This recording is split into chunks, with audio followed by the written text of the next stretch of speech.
Welcome back once again to On the Mic with Shaz and our special series, Women in Tech Leadership, The Upsides. I'm your host, Shaz, as always, and today I'm joined by Pranati, Vyas, who's a senior engineering leader and here to talk us through the raw, real stuff that shows up in the corporate world. She's on the same page as me in terms of no fluff. I love no fluff, and we're here to give you the no fluff version. Welcome, Pranati. Thank you so much, Sharon. Really happy to be here and, waiting to get started. Yeah. Okay, well, off we go. So let's get to know you a bit better then. If you had to describe yourself or your next chapter as a Netflix show or a theme song, even, what would it be called? Um, I can't think of a Netflix title or a theme song, but I can tell you a song. It would be Don't Stop Me Now by Queen.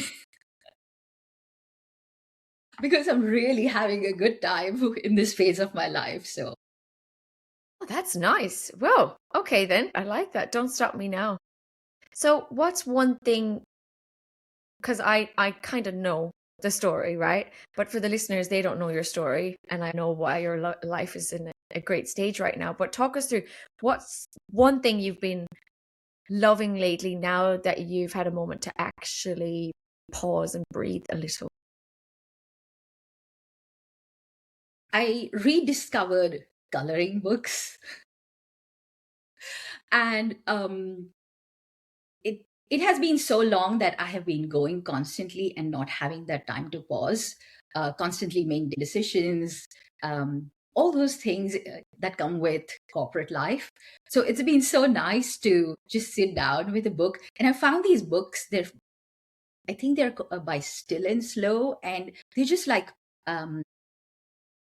single coloring books.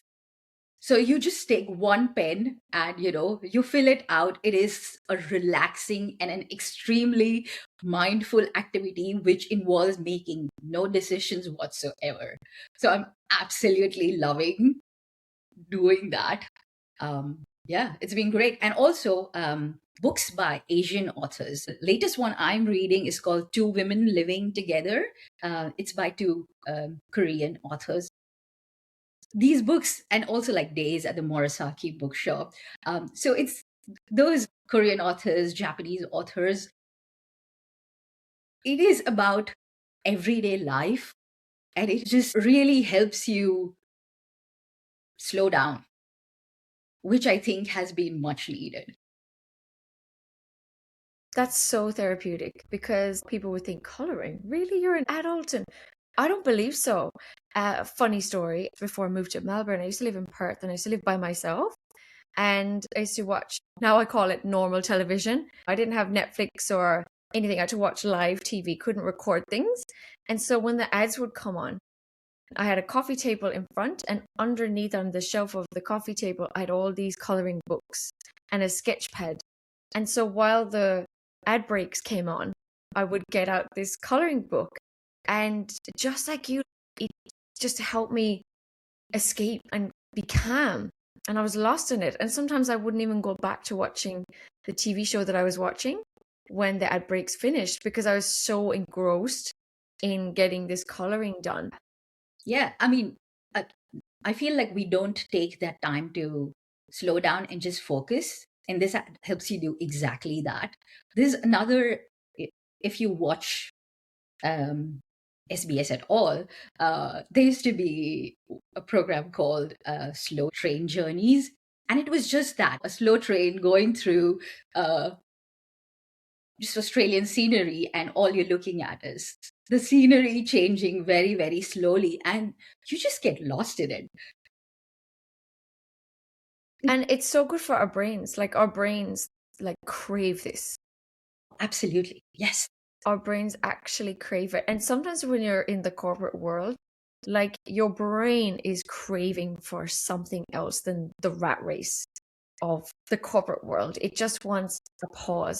It just wants something else to think about so that it can bring back its creativity. I've said this before, often as adults we think, and particularly in the corporate world, we think we have to be serious and professional when actually our brain needs the opposite for us to do our best as leaders, to be able to keep up with how fast it is. Creativity, taking a beat is really important.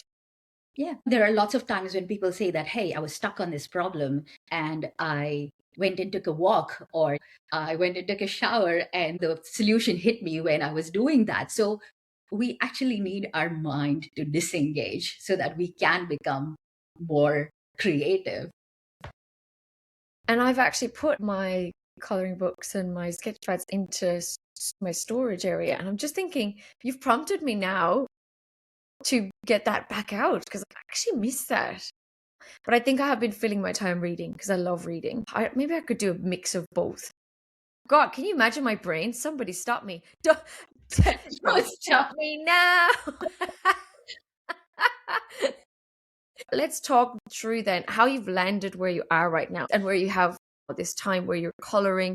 So you were made redundant alongside a lot of people recently. And instead of immediately jumping into what's next and what I call panic applying for other roles, you've really taken time to pause, reflect, and spend some time with family. What has this season taught you about yourself so far? So, as everybody knows, it's the season of layoffs in the tech world. It's been one company after another, multiple announcements every week. And I mean, yes, there are also lots of companies that are hiring right now, and I definitely could have jumped into job search. But it's also that when I've been constantly doing, I've not had the chance to really stop and think, is this something that I really want to be doing? I still don't think that I have a great idea about what I want to do next. But this time to reflect has definitely taught me what I don't want to be doing anymore. So that is something that I have definitely learned in this time. I've also realized that I am great at multitasking, but I don't actually enjoy doing it anymore. And that also I've learned by doing all these mindful and focused activities that, you're sitting and gardening and that's all you're doing. Like you're digging up the soil, you're planting something. You're very much in that moment and you're actually enjoying life. But when you're trying to do five things at once, you're not enjoying any of those things. So yes, I mean, I can definitely multitask really well, but I've realized it's not something I enjoy at all. I've also rediscovered the joy of learning um, because I finally had the time to go back to tools, play around with new things, new AI tooling. And I've been playing around with my daughter a lot. And we both are learning mahjong at the moment, learning for the win. Good for you, because I'll tell you, it takes courage to do what you're doing, by the way, because often when people are faced with a situation like this where they're made redundant, the panic sets in, the pressure sets in, the fear sets in, and that takes over straight away. You're like, oh, money. And what they don't realize is that's actually hindering you. Because if you apply for roles with that energy, that's felt when you get to interview. It's felt even when you apply, because people can feel that you're not really that keen on this role or company. You're just applying for the sake of. And you can feel that. I mean, I've been on the receiving end as a talent acquisition manager and a recruiter before in my previous career. And you can tell the energy of people who are panic applying, and you don't want to interview them because you know that they're not even being true to themselves in that moment. And they're not really clear on what they want. And look at you, Pranati, because you pause. And this is harder to do, by the way. It's harder to pause. It's harder to decide to spend time with your family, because either way, if you go working, you'll feel guilty about not spending time with your family. If you spend time with your family, you feel guilty about not working. But this way, you are doing both. Like you're spending time, and let the guilt come in and go, I see you, guilt. That's okay. I deserve to be doing what I'm doing right now because I'm also preparing so I end up in the right place moving forward. Because a job is no longer a job, right? We have to stop looking at it as a job. When you are going into another company or starting a new business, essentially this is your second home, whether we like it or not. It is your livelihood, it's your lifestyle, it's your mental health. So we've got to stop looking at things like they are a job and bring it back to, this is my second home. I've got to get this right. So I really applaud you for taking that moment and that pause to give yourself grace, not to have it all figured out right now. I feel no guilt at all right now because it's really sad that we feel guilty about spending time on ourselves. Like, it's our life. If we don't spend time on ourselves, if we feel guilty about that, that's a really sad state of affairs. When I am working, I want to be very present and mindfully working.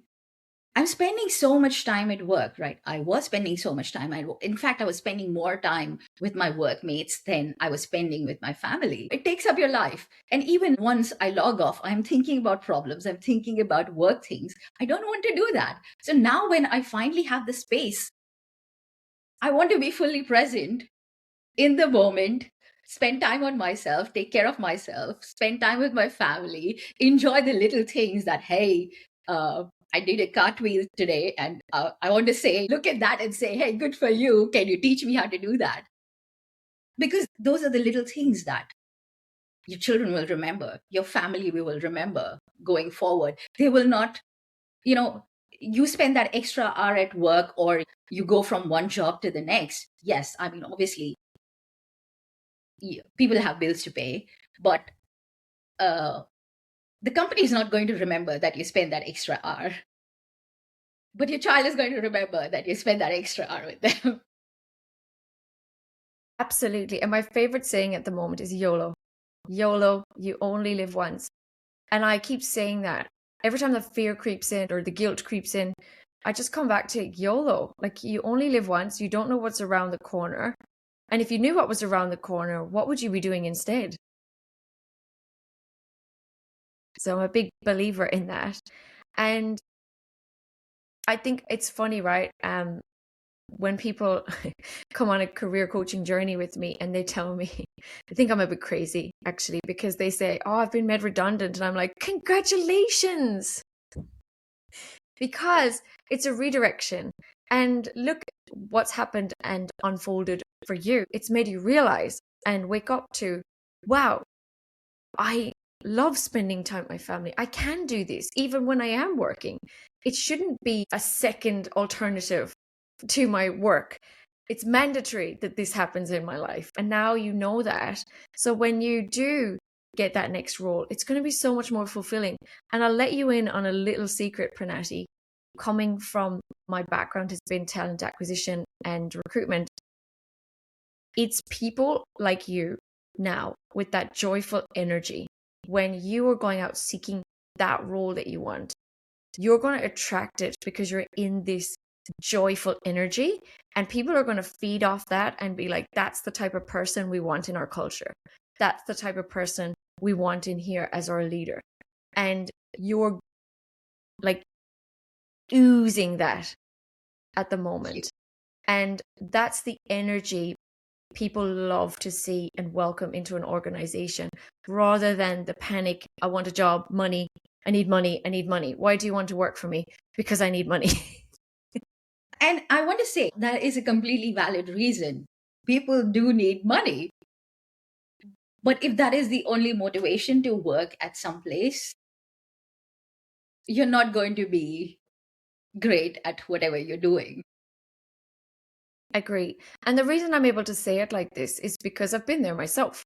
I used to be job, money, and I used to see it exactly like that. I show up for my job, I get my money. Money used to be my highest value. Now it's my lowest value. So my top value now is health, because you can't have anything else. You can't even be there for your family without your health. So my health comes first, then family. Money's way down the list, but money used to be at the top of my list. And guess how my mental health was? The worst it's ever been, because that was my focus. Now money's way down the list, right? Very important. Of course, oh, I'm human over here, right? And I do like nice things too. So I'm going to throw that out there and be transparent and honest. Okay. So let's not take away from that. Money's great. It is. But you can have both. You can have the money and you can have a great career that you enjoy and is joyful. And it's just about stepping back and understanding what that looks like first before you go out and look for it. Absolutely. As you were talking about health, another thing that I realized was how much stress I was holding on to. And when you finally put it down and let go of that stress, you suddenly feel so much lighter, so much joyful purely because of that. I did not realize how clenched my jaw was, how much tension I was holding in my shoulders till I finished working. And I was like, oh, I can let this go. This is great. So again, congratulations for being made redundant. Thank you very much. And it's funny because I start my journey by saying that. And then at the end of the journey, they're like, oh, now I know why you said that. Because now I'm so much happier and lighter. Listen, as I mentioned at the start of the podcast, you are very no fluff, which I love. And my favorite thing. So what's something in corporate or tech culture that you wish people would stop pretending around? Spicy one. I'm going to say, and this is because it's quite top of mind because I'm seeing it in the news every single week. AI layoffs. People are talking about AI replacing people, AI replacing these jobs because the tools have become that great. And I'm not saying that tools haven't gotten better and there is not an increase in productivity. There definitely is. But stating that as a primary reason for all the massive layoffs that are happening, people stop pretending. It's not that. It is a cost cutting measure. Companies are spending more on these tools. They are expensive. People are using thousands and thousands of tokens. That is the primary reason. It's a cost cutting measure. It is not because AI tools have become so great that they can completely replace your jobs. If that was the case, we would see companies shipping a massive number of amazing new products. I haven't seen any company doing that yet. So if that's what people are stating, no. Stop pretending that's not the truth. I can imagine so many people are listening right now going, yes, Pranati. Yeah. I mean, ultimately, I get it. It's a business. And as much as companies say they really care about their employees, and maybe they do, I don't know, they definitely care more about their shareholders. So they're definitely doing that for their shareholders. It's a business. Yeah, I agree with you. And look, there are some out there who are really doing it right and really care. And then there are others who are not, like you said, who are just using it as an excuse for just cost cutting. And now they're just using buzzwords like AI layoffs to cover their tracks, right? And that's not cool because then that is creating that fear again out in the market of, oh, AI is taking our jobs because they're using AI layoffs as the excuse, but it's not true. And thank you for sharing that. And the companies that are actually shipping a lot of new features are AI companies. Like Anthropic is shipping a new model so quickly. But those are also the companies that are hiring engineers rather than laying off engineers. Thanks, Pranati. That's really good advice. And you just got to find those companies whose values and their culture is about the people. Chase that right now. Okay, we're moving on now to a really important topic. And this is very close to our hearts and what we've really spoke about in depth. And I really respect that you're willing to speak openly about perimenopause and menopause because so many women still feel like we have to hide it, particularly at work. So what do you wish workplaces and leaders understood better about this reality for women? So normally people in their late 30s, 40s, they're at the peak of their careers. And that's when perimenopause, menopause hits as well, right?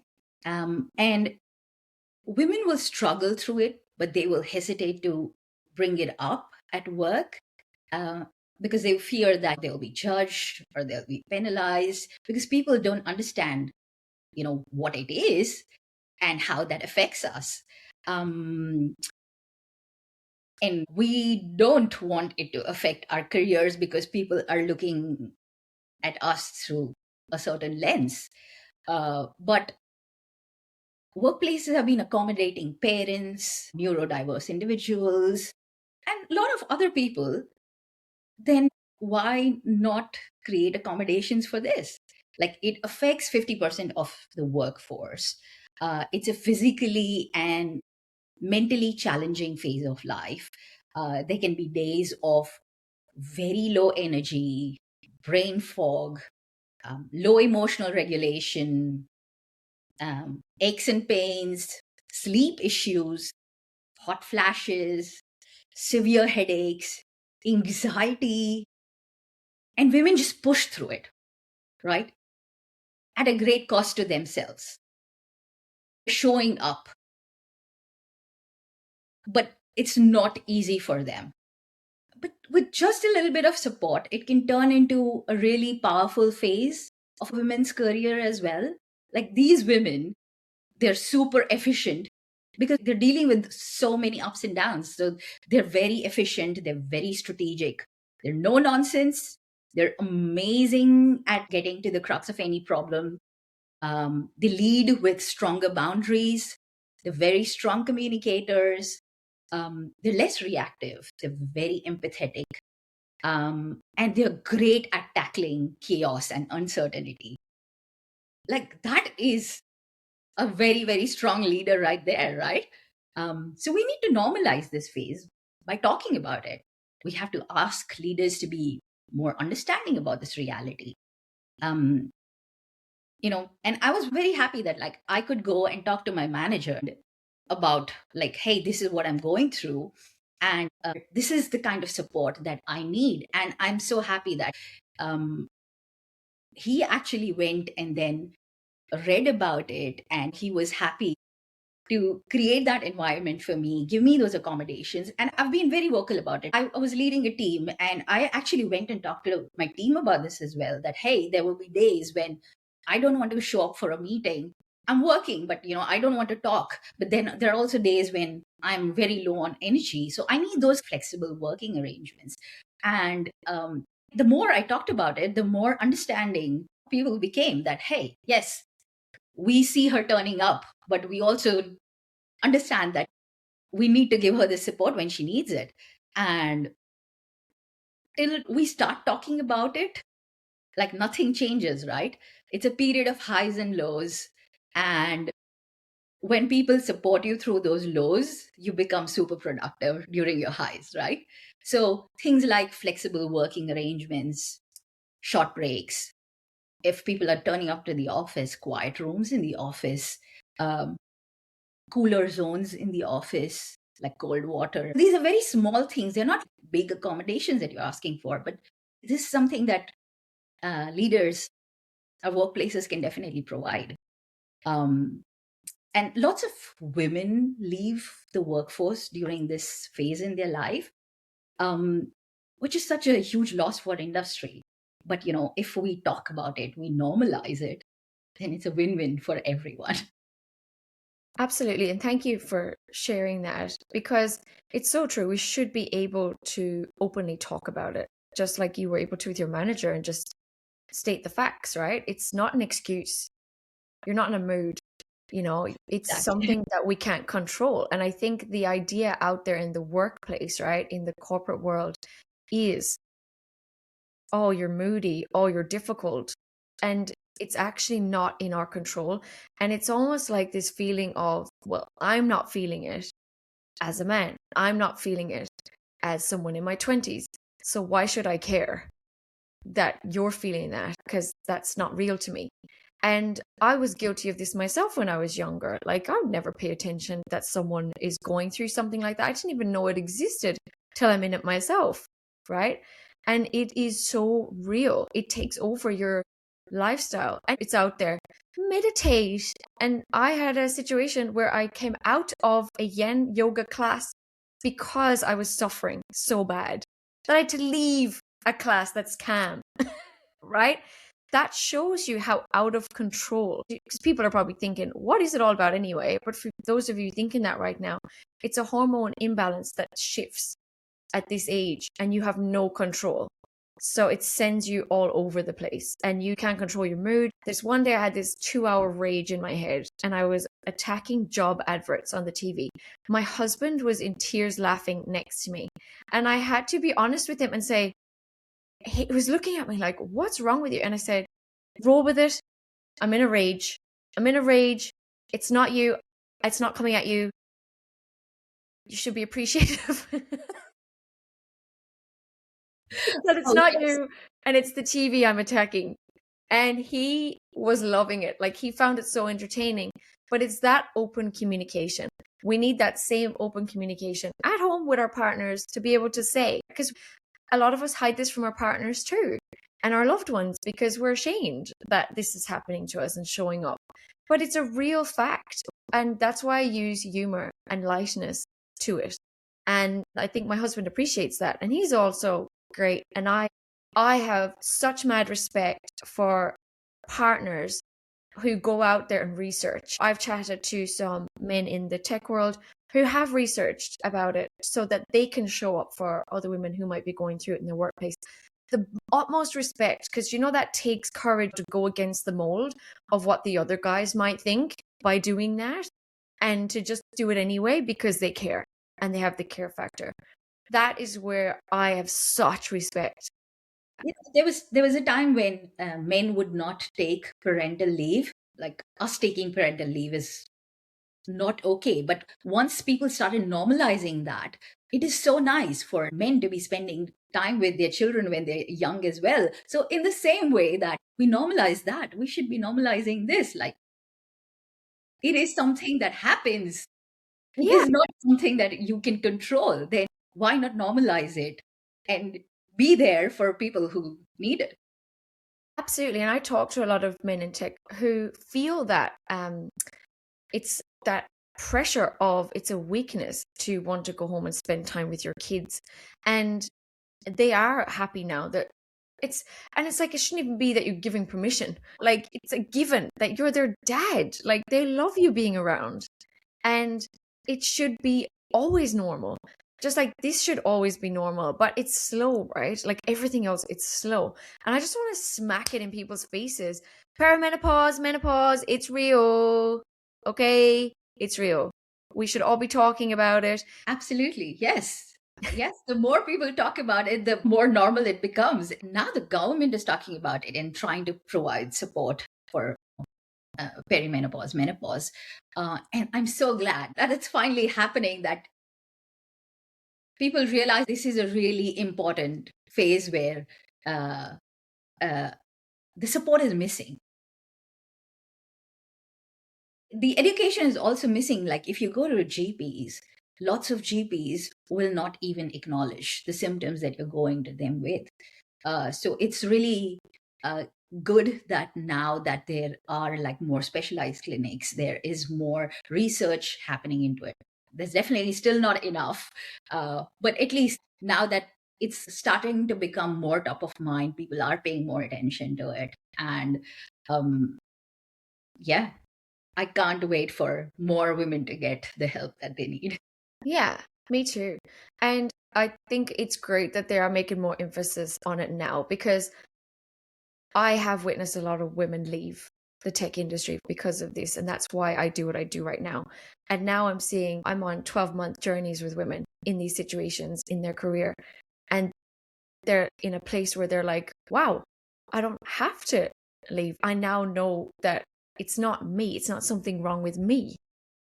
And it's something that we can just embrace and enjoy. this next chapter, instead of being so rough on ourselves for being older, this is the best time of our lives. Let's embrace this time of our lives. Let's make it fun. Let's talk about menopause and perimenopause like it's the best thing ever. Let's flip the script on it, you know?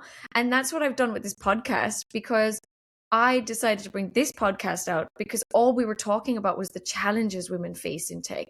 And then when I was coaching women in tech, they wouldn't move up the ladder, even though they wanted to. Some didn't want to. That's fine. Completely respect that. But some wanted to, but they were like, oh no, I see it's just too challenging and it's male dominant. And then I'm scratching my head because so many of us are loving it and enjoying it. And that's why I flipped it and I called this the upsides, right? Women in tech leadership, the upsides. So it should be menopause, perimenopause, the upsides. Getting older is fun. Let's talk about it differently.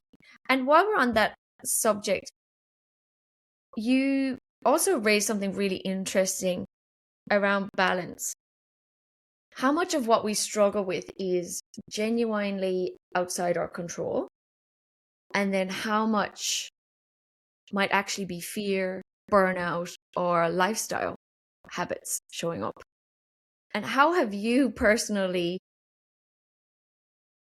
navigated that conversation with yourself? If you're working in the tech industry right now, you know, you're probably burnt out and you're living with the fear of an AI apocalypse and layoffs. So, that's definitely there.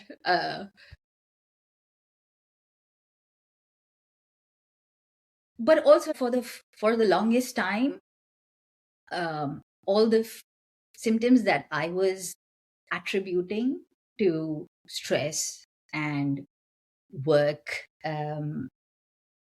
burnout, and I'm not saying that that's not a thing, but I kept on ignoring them and putting them aside because I thought that, hey, I can just get through this day. This happens, and I can take a break later on, blah blah blah. But if you don't go and seek help, if you want to determine whether this is hormones or this is work stress, go and seek medical help. Like, go and talk to your doctor. Because till I actually went and did that, I kept on thinking it was just burnout. I was taking vacations, I was exercising, I was taking supplements, I was doing all the right things, and nothing was improving. And only when I went and talked to a specialist did I realize that I was just treating symptoms. I wasn't getting to what was actually wrong. So it's been quite a journey. It's been a very difficult year, I have to say. But yes, go and talk to your doctor, go and seek help from a specialist. And also, if you are not sure, find your community. Like, I didn't know who I should go and talk to. And I belong to this wonderful community of tech women. And I brought this up that, hey, like, I'm struggling through this. Who should I go and talk to? And they shared all these resources with me. Try this out. These are the places you can go to. These are the doctors you can talk to. And that was so helpful. I was like, I'm not the only one. Like, thank you so much. Like, this exists, but I wouldn't have known if I had not talked about it. Again, you have to talk about it. Yeah, ask for support is the key. Ask for support. And like you said, it's that fine line of, is it burnout or is it something out of my control, which is hormones? And that being said, I'm going to go very no fluff here and keep it real. I've been working with women who have been going through menopause and who are at the peak of their career and loving it, right?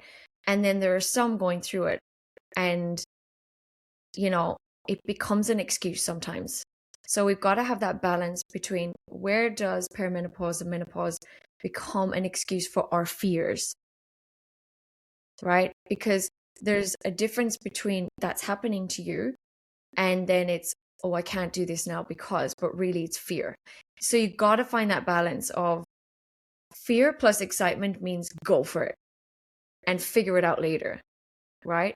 But when you are going through hormonal changes, we'll often let it take over our lifestyle and decide, because I'm menopausal, because I'm perimenopausal, I cannot do, and I will not do, and I will not go for that next level role because I might have a mood swing, right?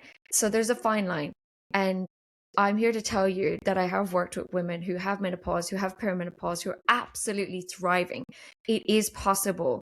And it is about talking more positively about it too. You know, getting older is fun as women. Getting older is awesome. It is what you make it. And yes, there are situations where it's out of our control. That's where you ask for that additional support. The rage is real.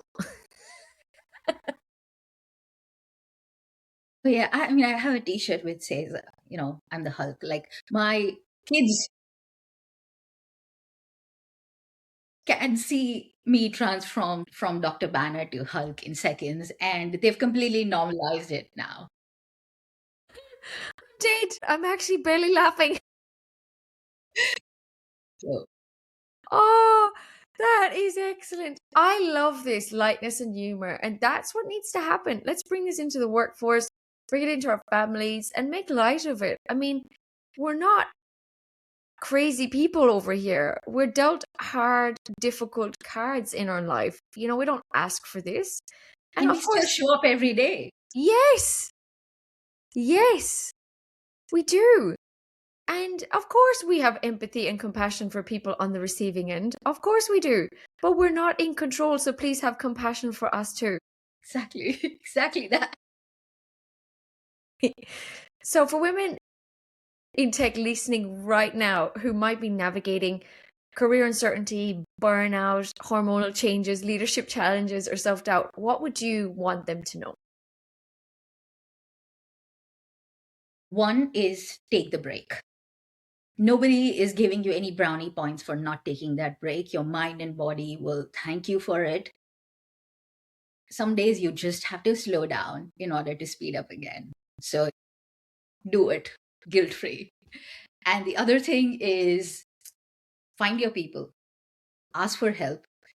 Every one of these challenges become easier when you have your squad, you have people you can talk to, especially when self-doubt hits. Talk to that person who'll be like, you're so amazing and you did all these amazing things, you can do this, you can get through the day. That's what you need. Thanks, Pranati. That is so well said and wonderfully put. And it is about the people you surround yourself with. Because if you surround yourself with women, but all they want to talk about is how hard everything is, then guess what? That's how hard everything is going to be. If you surround yourself with people who lift you up and who say, you can do it, it is possible, and there's that vibe around you, that's the key. And guilt free is the key. Absolutely, 100%. Pranati, what's exciting you most about the next chapter for you then, even though you don't fully know what it looks like yet?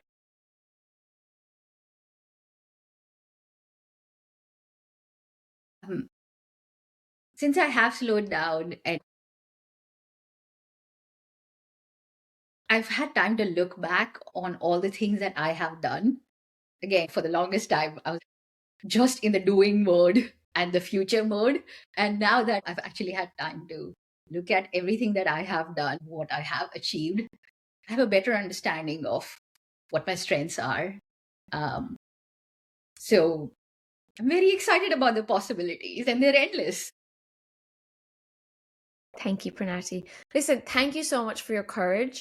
Thank you for your no fluff vibes that you've brought here today. And I'm sure people listening are going to resonate and be able to take on that advice, and they're going to get their t-shirts with the Hulk. So thank you so much for being on and sharing all this with us so that we can take it into this industry and thrive. Thank you so much, Sharon. This was such a fun chat. We should do these more often. I know. I know. And for anyone listening, I just want to let you know that Pranati and I will put together some reference links for you. So please, outside of listening to this, look at all the reference links specifically dedicated to menopause and talking about perimenopause. And then you can go ahead to those reference links and start getting your own support. And I hope this helps you on your journey and gives you that empowerment to just go for it now. And this is your permission. Here is your permission slip to give yourself grace, guilt-free, go for it. So please make sure you're subscribed for more of these conversations coming up. You don't want to miss it. And until then, keep challenging the status quo and be the change you want to see. See you next time.